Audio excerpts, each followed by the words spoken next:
శ్రీమాత్రే నమ. జయ గురు దత్తాత్రేయ నమ. ఈ వీడియోలో మనం ధనుసు రాశి వారికి నవంబర్ నెల మాస ఫలితాలు తెలుసుకునే ప్రయత్నం చేద్దాం. మరి ఈ రాశి వారికి ఈ నెల ప్రారంభంలో భాగ్యాధిపతి రవి లాభస్థానంలో ఈ నెల 16 వరకు సంచరించడం జరుగుతుంది. దీని ప్రభావంతో ఈ రాశి వారికి చాలా ప్రయత్నాలు, చాలా కార్యక్రమాలు వీళ్ళకి అనుకూలంగా మారడం జరుగుతూ ఉంటుంది. ప్రభుత్వం నుంచి రావాల్సినటువంటి పథకాలు కానీ, ప్రభుత్వ అనుకూలత కానీ మీకు ఏర్పడే అవకాశం ఉంది. ముఖ్యంగా గురువులు, తల్లిదండ్రులు, దైవం మీకు అనుకూలంగా ఉంటుంది. అంటే దైవ బలం పెరుగుతుంది. దైవ బలం పెరిగినప్పుడు మీరు చేపట్టినటువంటి మంచి కార్యక్రమాలు చాలా సులువుగా మీకు పూర్తి అవ్వడం జరుగుతూ ఉంటుంది. అయితే రవి లాభస్థానంలో ఉన్నప్పుడు ఇంచుమించుగా మిగతా గ్రహాలు కూడా మీకు అనుకూలంగా పనిచేయడం జరుగుతూ ఉంటుంది. రవి యొక్క ప్రభావం మీకు సంపూర్ణంగా కావాలంటే ఇంచుమించుగా మీరు ప్రతి ఆదివారం రోజు సూర్య నమస్కారం, సూర్య ఆరాధన, గోవుకి గోధుమలు దానం చేయడం వల్ల ఆ ఫలితం మీరు అనుకూలంగా పొందడం జరుగుతూ ఉంటుంది. అంటే మనకి ఏదైనా ఒక గ్రహం అనుకూలమైన స్థానంలోకి వచ్చినప్పుడు ఆ గ్రహాన్ని మనం యాక్టివేట్ చేయవలసి ఉంటుంది. లేని పక్షంలో ఆ గ్రహం పెద్దగా మనకి ఫలితం ఇవ్వదు. ఉదాహరణకి రవి ఇప్పుడు 11వ స్థానంలోకి వచ్చాడు కాబట్టి మనకి ఏదైనా పరిచయం ఉన్నటువంటి అధికారులు ఎవరైనా ఉంటే వాళ్ళ దగ్గరికి వెళ్ళి వాళ్ళని ప్రసన్నం చేసుకొని మీకు ఏమైనా అవసరమైనటువంటి పనులు ఏమైనా ఉంటే ఈ సమయంలో మీరు వారికి అనుకూలంగా మీకు చేయడం జరుగుతూ ఉంటుంది. అలాగే తండ్రి గారి నుంచి సహకారం రావాలి. గురువు దగ్గర నుంచి మీరు ఏదైనా విద్య నేర్చుకోవాలనుకున్నప్పుడు కంపల్సరీగా వారిని కలుసుకొని తగు విధంగా వాళ్ళకి ఏదైనా ఇష్టమైనది పట్టుకెళ్ళి వారి దగ్గర మీరు అనుకూలమైనది పొందవచ్చు.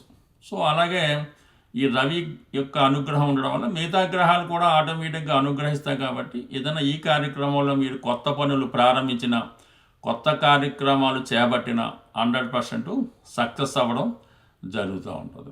దానికి అనుగుణంగా శుక్రుడు కూడా లాభస్థానంలో ఉన్నాడు. అంటే షష్ఠ లాభాధిపతిగా ఉన్నటువంటి శుక్రుడు లాభస్థానంలో ఉండడం వల్ల ఏంటంటే మీకు రుణ ప్రయత్నాలు ఫలిస్తాయి.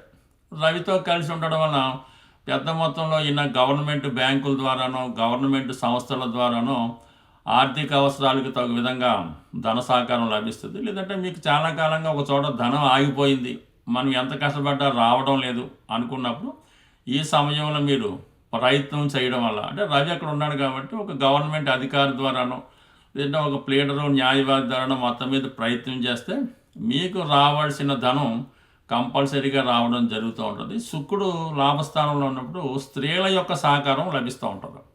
అంటే శుక్రుడు స్త్రీ గ్రహం రవితో ఉన్నాడు కాబట్టి అధికారంలో ఉన్నటువంటి స్త్రీల సహకారం పొందడం వల్ల మీకు ఈ సమయంలో రావాల్సినటువంటి పదవి కానీ, ధనం కానీ, సంపద కానీ, ఏదో పని కానీ పూర్తయ్యే అవకాశం ఉంది. అలాగే ముఖ్యంగా మీరు వ్యక్తిగతంగా స్త్రీ అయి ఉంటే మీకు ఏదైనా ప్రభుత్వ పదవి కానీ, రాజకీయ పదవి కానీ వచ్చే అవకాశం ఉంది. అలాగే మీకు స్త్రీలకి ఎక్కువ గౌరవం, హోదా పెరుగుతూ ఉంటుంది. ఎక్కడికి వెళ్ళినా కూడా మీ యొక్క పనులు మీరు సమర్థవంతంగా నిర్వహించుకోవడం జరుగుతూ ఉంటుంది. వచ్చిన ఆదాయంలో ఎక్కువ భాగం అన్నది 12వ స్థానంలో ఉన్నటువంటి గ్రహాల వల్ల ఖర్చు అవుతూ ఉంటుంది.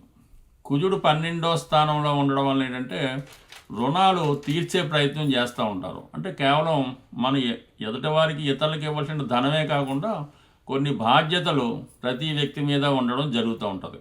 ఆ బాధ్యతలు ఈ సమయంలో మీరు సక్రమంగా నిర్వహిస్తారు. అలాగే పిల్లల యొక్క చదువు కొరకు, వారి యొక్క అవసరాల కొరకు భూములు, స్థిరాస్తులు మొదలగు సంపద సంపాదించడానికో, వాటి మీద పెట్టుబడి పెట్టడానికో ఎక్కువ ధనాన్ని వెచ్చించడం జరుగుతూ ఉంటుంది. అంటే బుధుడు కూడా మీకు 12వ స్థానంలో ఉన్నాడు. ఇప్పుడు వచ్చిన ధనాన్ని ఏదైనా కొత్త వ్యాపారం చేద్దామా, ఉన్న వ్యాపారాన్ని ఇంప్రూవ్మెంట్ చేద్దామన్న ఆలోచన వస్తూ ఉంటుంది.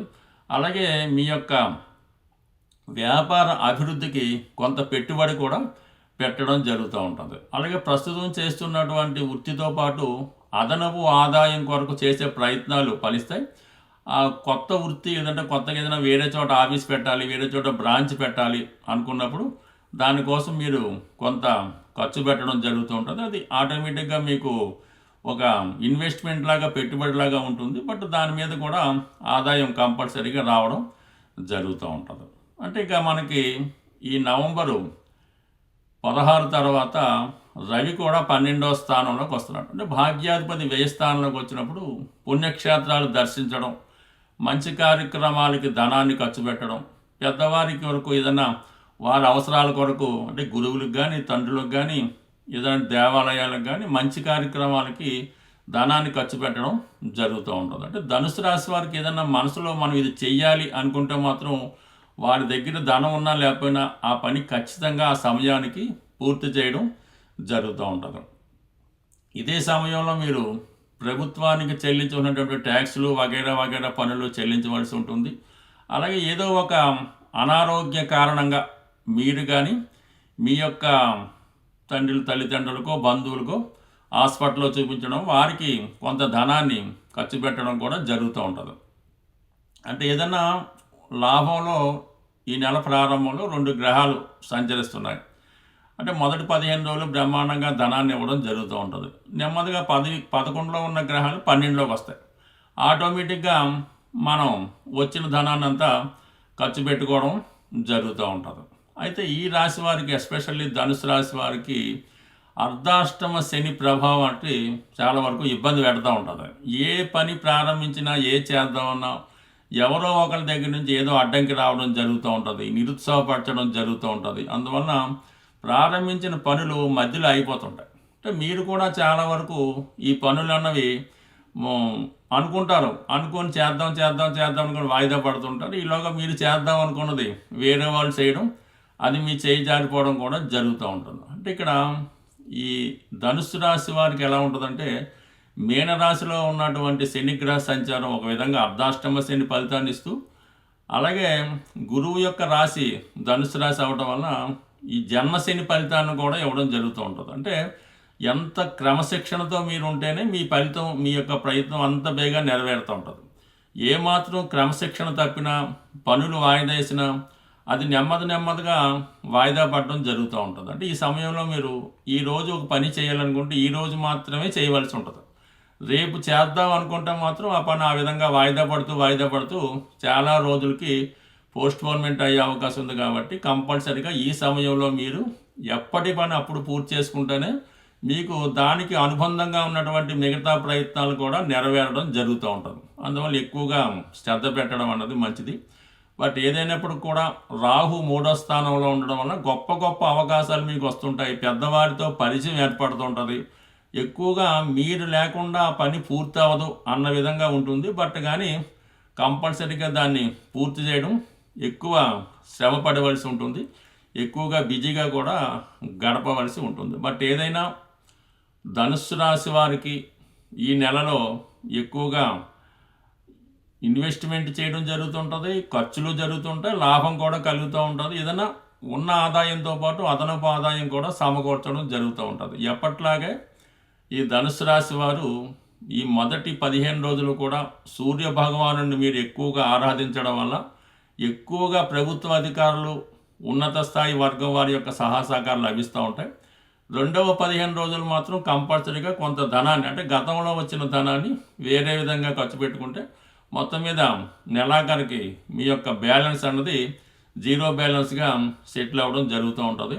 బట్ ఏదైనా ఈ రాశివారు ఎప్పటి పని అప్పుడు పూర్తి చేసుకుంటేనే ఈ నెలలో ఎక్కువ సక్సెస్ మీరు పొందడం జరుగుతూ ఉంటుంది. ముఖ్యంగా ఈ రాశివారు కంపల్సరీగా ఈ నెలలో ప్రతి శనివారం కానీ సోమవారం కానీ, ఎందుకంటే వారంలో ఒక రోజు శివుడికి అభిషేకం చేసుకోవడం, అలాగే ప్రతి శుక్రవారం అమ్మవారికి కుంకుమార్చన, లలితా సహస్రనామం పారాయణ చేసుకోవడం వల్ల మరి శుక్రుడు లాభస్థానంలో ఉండడం వల్ల అధికారంలో ఉన్నటువంటి స్త్రీలు మీకు సహకరిస్తారు. అంటే మీరు ఎవరితో అయితే పనులు చేయించుకుందాం అనుకుంటున్నారో, ఎవరు మీకు అనుకూలంగా ఉండాలనుకుంటున్నారో వారు మీకు అనుకూలంగా మారే అవకాశం ఉంటుంది ఈ అమ్మవారి యొక్క ఆరాధన వల్ల. స్వస్తి.